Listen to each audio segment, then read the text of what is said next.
ফের প্রশাসনিক জটে আটকালো বিমার জিএসটি কমানোর সিদ্ধান্ত। অপ্রত্যাশিতভাবে সিদ্ধান্তে শিলমোহর দিল না জিএসটি কাউন্সিল। আরও আলোচনার প্রয়োজন আছে বলেই জানানো হয়েছে। বিস্তারিত আলোচনায় ফের বৈঠক হবে আগামী জানুয়ারি মাসে। বিস্তারিত আলোচনায় ফের বসবে সংশ্লিষ্ট বিষয়ের মন্ত্রিগোষ্ঠী। ফের প্রশাসনিক জটে আটকালো বিমার জিএসটি কমানোর সিদ্ধান্ত। অপ্রত্যাশিতভাবে সিদ্ধান্তে শিলমোহর দিল না জিএসটি কাউন্সিল। আরও আলোচনার প্রয়োজন আছে বলেই জানানো হয়েছে।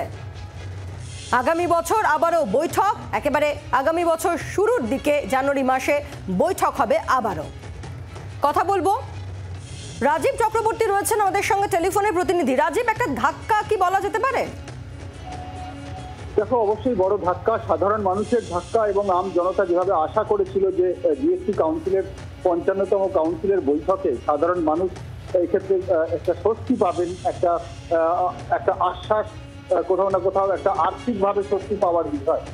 সেই জায়গায় এই কাউন্সিলের যে বৈঠক, যেটি জয়সলমীরে আজকে হলো দিনভর, সেই বৈঠক থেকে নিট রেজাল্ট যেটা বেরোচ্ছে তাতে স্বাস্থ্য বীমা সংক্রান্ত এই বিষয়ক যে সিদ্ধান্ত তাতে নিতে পারল না জিএসটি কাউন্সিল, এবং কেন্দ্রীয় অর্থমন্ত্রী নির্মলা সীতারামনের নেতৃত্বে এই বৈঠক হলো এবং সেই বৈঠকে কিন্তু চূড়ান্ত সিদ্ধান্ত নেওয়া গেল না। আমরা জানি যে আজকের বৈঠকে যে বিষয়গুলি নিয়ে সিদ্ধান্ত নেওয়ার ছিল তা হলো যে বয়স্কদের জন্য, অর্থাৎ যারা প্রবীণ নাগরিক, ষাটোর্ধ্ব নাগরিক, তাদের জন্য, ষাটোর্ধ্ব নাগরিক তাদের জন্য স্বাস্থ্য বিমা এবং জীবন বিমা, যেটা মেডিক্লেম এবং লাইফ ইন্স্যুরেন্স, এই দুটোতেই জিএসটি মুকুব করার একটি প্রস্তাব কিন্তু দিয়েছিল মন্ত্রিগোষ্ঠী। গত নভেম্বরে এই মন্ত্রিগোষ্ঠীর বৈঠক হয়েছে এবং সেই বৈঠকে এই সিদ্ধান্ত নেওয়া হয়েছিল এবং সেখানে আজকে জিএসটি কাউন্সিলের তাতে ছাড়পত্র দেওয়ার কথা, তাতে মঞ্জুরি দেওয়ার কথা ছিল।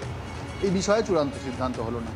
পাশাপাশি আরেকটি বিষয় রয়েছে, তা হলো এই স্বাস্থ্য বিমা এবং জীবন বিমায় যারা স্বাস্থ্য বিমা থেকে যারা ৫ লক্ষ টাকা পর্যন্ত বিমা করবেন এবং জীবন বিমা ৫ লক্ষ টাকা পর্যন্ত, তাদের জিএসটি মুকুব করার কথা, এবং ৫ লক্ষ টাকার ওপরে যারা স্বাস্থ্য বিমা এবং জীবন বিমা করবেন তাদের জিএসটি ধার্য করার কথা। আমরা জানি এই মুহূর্তে জিএসটি ১৮% ধার্য করা হয় যে প্রিমিয়াম, তার ওপরে। এই বিষয়ক মন্ত্রিগোষ্ঠীর সিদ্ধান্ত হয়েছিল, তারা জিএসটি কাউন্সিলকে সুপারিশ করেছিল এবং আজকে জয়সলমীরের বৈঠকে সে বিষয়ে চূড়ান্ত সিদ্ধান্ত হওয়ার কথা ছিল, কিন্তু আখেরে সেই বৈঠকে কোনো সিদ্ধান্ত নেওয়া গেল না।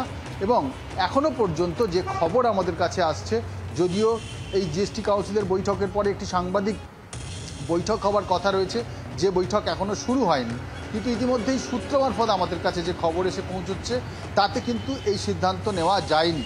অর্থাৎ যে সিদ্ধান্ত হয়েছে এই বিষয়ে সিদ্ধান্ত নেওয়ার ক্ষেত্রে, অর্থাৎ আবারও তোমাকে জানিয়ে রাখি, জীবন বিমা এবং স্বাস্থ্য বিমায় বয়স্ক নাগরিকদের জন্য জিএসটি মুকুব এবং ৫ লক্ষ টাকা পর্যন্ত সাধারণ নাগরিকদের জন্য ৫ লক্ষ টাকা পর্যন্ত জিএসটি মুকুব।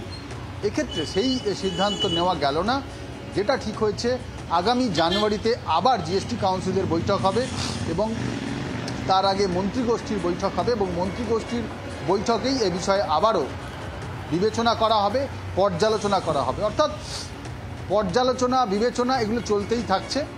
চূড়ান্ত সিদ্ধান্ত কিছুই হয়নি এই বিষয়ে, এবং আম জনতা, তুমি আমি যারা তাকিয়েছিলাম এই দিকে, তার কারণ জীবন বিমা, স্বাস্থ্য বিমা আমাদের জীবনযাত্রায় এখন একেবারে অপরিহার্য একটি বস্তু হয়ে দাঁড়িয়েছে, অপরিহার্য জিনিস হয়ে দাঁড়িয়েছে। সেই জায়গায় 18% জিএসটি দিতে হচ্ছে এবং সেক্ষেত্রে সাধারণ মানুষের উপরে চাপ সৃষ্টি হচ্ছে এবং অর্থাৎ রাজীব, সুরাহা তো হলোই না, আরও উদ্বেগ বাড়লো এবং সেই পুরনো হারেই তাহলে প্রিমিয়ামটা দিতে হবে এবং সোমবার থেকে তাহলে শেয়ার বাজারের একটা প্রভাব পড়ার একটা আশঙ্কা করা হচ্ছে।